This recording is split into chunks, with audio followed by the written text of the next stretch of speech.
बोलो दुर्गे मैया की जय, बोलो माँ परमेश्वरी की जय, बोलो डोंगरगढ़ वाली बमलेश्वरी मैया की जय, बोलो माँ सिद्धिदात्री की जय, बोलो माँ परमेश्वरी की जय।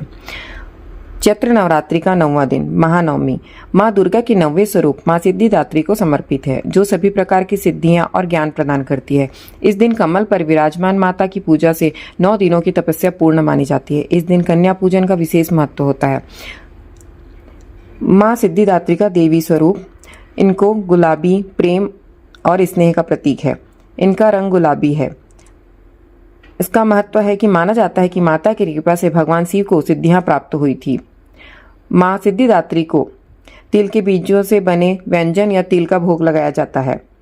सुबह जल्दी उठकर स्नान करें और गुलाबी रंग के कपड़े पहने। माँ सिद्धिदात्री को कमल का फूल, मौसमी फल और तिल के व्यंजन अर्पित करें। माता के मंत्रों का जाप करें और दुर्गा सप्तशती का पाठ करें। 9 कन्याओं कंजिका का पूजन कर उन्हें भोजन कराएं, उन्हें उपहार दक्षिणा देकर आशीर्वाद ले।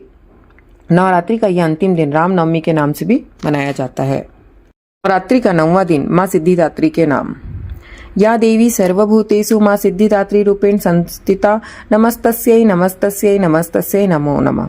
इसका अर्थ है कि हे माँ सर्वत्र विराजमान और माँ सिद्धिदात्री के रूप में प्रसिद्ध अम्बे, आपको मेरा बार बार प्रणाम है, या मैं आपको बारंबार प्रणाम करती हूँ। हे माँ, मुझे अपनी कृपा का पात्र बनाए रखें।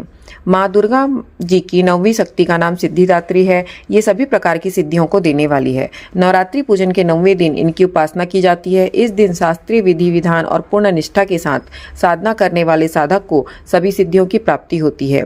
सृष्टि में कुछ भी उनके लिए अगम्य नहीं रह जाता। ब्रह्मांड पर पूर्ण विजय प्राप्त करने की सामर्थ्य उसमें आ जाती है। मार्कंडेय पुराण के अनुसार अणिमा, महिमा, गरिमा, लघिमा, प्राप्ति, प्राकम्य और वशिष्ठ ये 8 सिद्धियां होती है, जो ब्रह्म वैवर्त पुराण के श्री कृष्ण जन्म खंड में यह संख्या 18 बताई गई है। इनके नाम इस प्रकार है: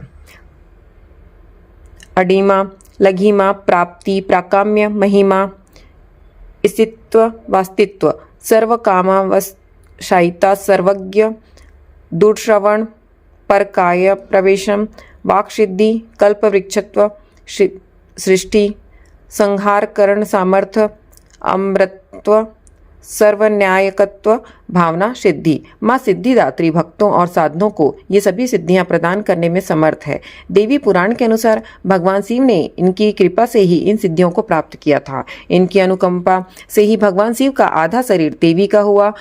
इसी कारण से वे लोक में अर्धनारीश्वर नाम से प्रसिद्ध हुए। माँ सिद्धिदात्री 4 भुजाओं देने वाली है।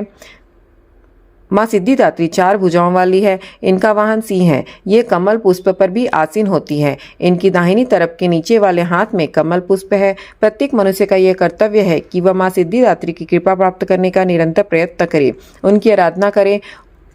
इनकी कृपा से अनंत दुख रूप संसार से निर्लिप्त रहकर सारे सुखों का भोग प्राप्त करता हुआ वह मोक्ष को प्राप्त कर सकता है। 9 दुर्गाओं में माँ सिद्धिदात्री अंतिम है। अन्य 8 दुर्गाओं की पूजा उपासना शास्त्रीय विधि विधान के अनुसार करते हुए भक्त दुर्गा पूजा के 9वें दिन इनकी उपासना में प्रवृत्त होते हैं। इन सिद्धिदात्री माँ की उपासना पूर्ण कर लेने के बाद भक्तों और साधकों की लौकिक परलौकिक सभी प्रकार की कामनाओं की पूर्ति हो जाती है। सिद्धिदात्री माँ के कृपा पात्र भक्त के भीतर कोई ऐसी कामना शेष बचती नहीं है जिसे वह पूर्ण करना चाहे।